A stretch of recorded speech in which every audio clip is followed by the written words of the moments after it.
मेरी दरखास्त है कि पॉलिटिशियनों से कि पॉलिटिशियन लोग हक का साथ देना चाहिए। अपनी कुर्सी की फिक्र मत कीजिए, आखिरत की कुर्सी की फिक्र कीजिए। चाहे आप हिंदू है, हिंदू मजहब की किताब में लिखा है, श्री कृष्ण क्या कहते हैं, यहां भले मर जाएंगे स्वर्ग में जाएंगे, आपको यहां की कुर्सी क्यों फिक्र है, आखिरत का डर है क्या नहीं। चाहे आप हिंदू हो, मुस्लिम हो या क्रिश्चियन हो, सारे मजहब की किताब में लिखा है आखिरत में आपको जाना है। मुझे मेरी कुर्सी की फिक्र है आखिरत में। मैं अल्लाह से दुआ करता हूं कि आखिरत में मुझे कोई जन्नत में दाखिला मिले, मुझे नहीं पता, इसलिए तो जिहाद कर रहा हूं। मैं पॉलिटिशियन से कहता हूं कि आप हक का साथ दो, अदल का साथ दो। आप सीट पकड़ने की बात छोड़ो, हक के साथ आपको सीट मिलती है तो पकड़ो, अगर बातिल का साथ देना छोड़ दो। इधर आपको सीट मिले या नहीं मिले, आखिरत में जरूर मिलेंगे अगर हक का साथ देंगे तो, फिर हमारा देश तरक्की करेगा, चाहे आप हिंदू पॉलिटिशियन हो, मुसलमान हो या क्रिश्चियन हो। नंबर 2, मैं कहना चाहता हूं आम नागरिकों से कि पॉलिटिशियन के बहकावे में मत आओ, आपस में झगड़ा मत करो। हिंदू मुस्लिम साथ में रहना चाहिए। जैसा मैंने कल कहा था, मजहब नहीं सिखाता आपस में बैर रखना। हिंदी है हम, वतन है हिंदुस्तान हमारा, क्यों आपस में झगड़ा करते। पॉलिटिशियन के बहकावे में मत आओ। नंबर 3, मैं पुलिस से कहता हूं आप हक के साथ रहो, जो गलत लोग को पकड़ो, बेगुनाहों को मत पकड़ो, अगर पकड़ लिया इमीडिएटली छोड़ दो और हक का साथ दो।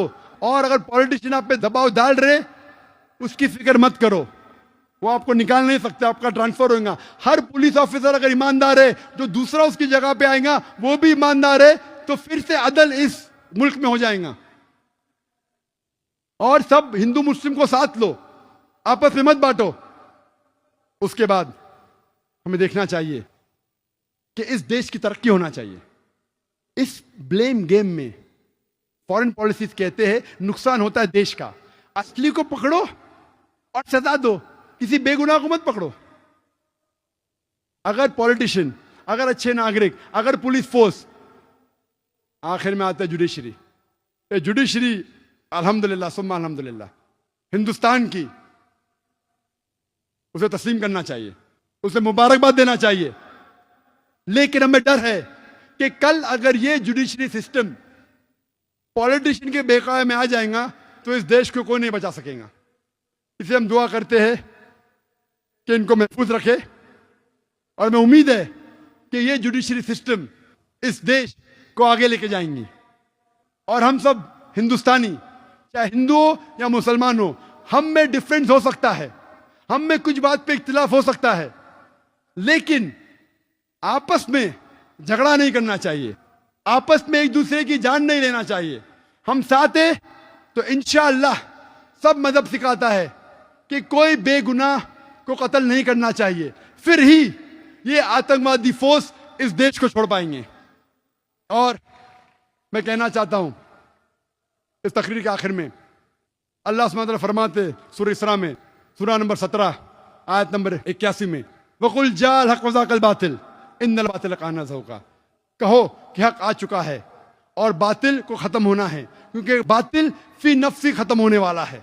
इस तकरीर को खत्म करता हूं डॉक्टर एडम पियर्सन के जुमले से। डॉक्टर एडम पियर्सन कहते हैं कि people who worry that one day nuclear weaponry will fall in the hands of the Arabs, they fail to realize that the Islamic bomb, the bomb of peace, has already been dropped. It fell the day Prophet Muhammad, peace be upon him, was born.